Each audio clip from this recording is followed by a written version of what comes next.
Setelah kita membahas perubahan entropi dan prinsip penambahan entropi, pada bagian ini kita akan membahas proses isentropik, yaitu proses di mana entropi tidak berubah, serta menggambarkan proses dengan diagram TS atau HS, yaitu temperatur dan entropi, serta entalpi dan entropi.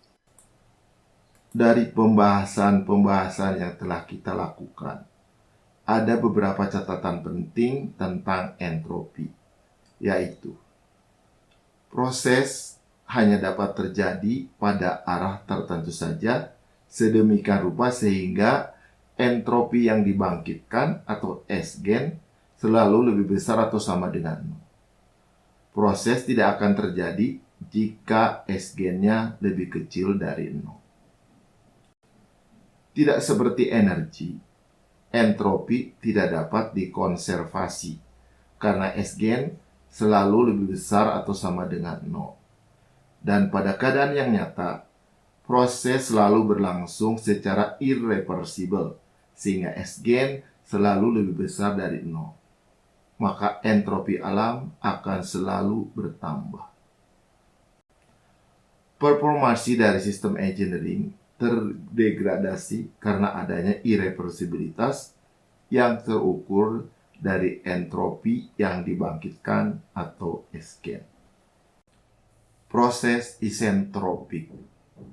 Seperti yang sudah kita bahas sebelumnya, perubahan entropi sistem secara umum dinyatakan oleh persamaan 18 berikut ini, yaitu perubahan entropi sistem sama dengan perubahan entropi karena transfer kalor yang dinyatakan dalam bentuk integral dQ per T, ditambah entropi yang dibangkitkan S-gen karena adanya proses irreversibilitas.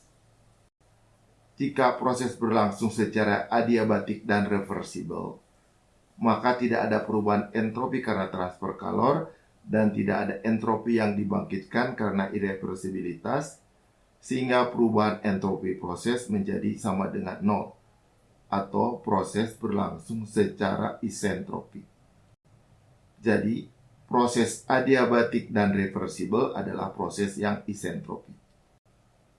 Pada proses isentropik, karena tidak ada perubahan entropi, maka entropi awal sama dengan entropi akhir yang dinyatakan dalam satuan kilojoule per Kelvin.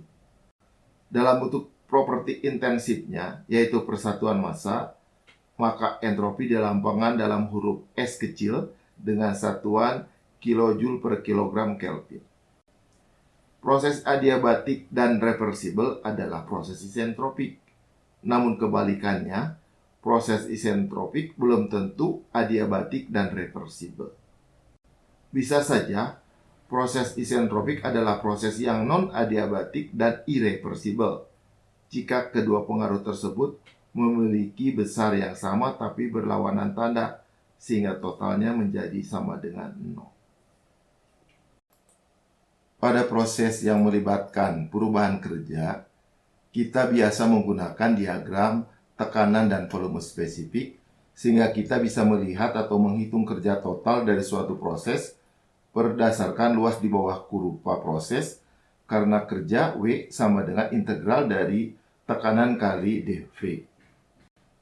Untuk proses yang melibatkan perubahan entropi, pada proses yang internally reversible, kita dapat melakukan hal yang sama untuk menghitung perubahan kalor berdasarkan luas di bawah kurva TS, temperatur dengan entropi. Seperti yang telah dibahas di depan, untuk proses yang internally reversible, ds sama dengan dq per T, atau dq sama dengan TdS. Jika diintegrasikan, maka kita peroleh persamaan 22 berikut, di mana harga Q kalor adalah integral dari T kali ds. Sehingga secara matematik, jika kita punya kurva TS, temperatur dengan entropi, maka Q kalor dapat dihitung sebagai luas kurva di bawah kurva TS tersebut, seperti yang diperlihatkan pada kurva di samping ini.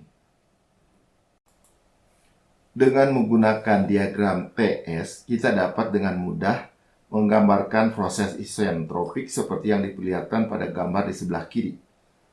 Selain dengan diagram TS, proses yang melibatkan perubahan entropi juga dapat dibaca dengan menggunakan diagram Euler HS antara entalpi dan entropi, seperti yang digambarkan pada gambar di sebelah kanan ini.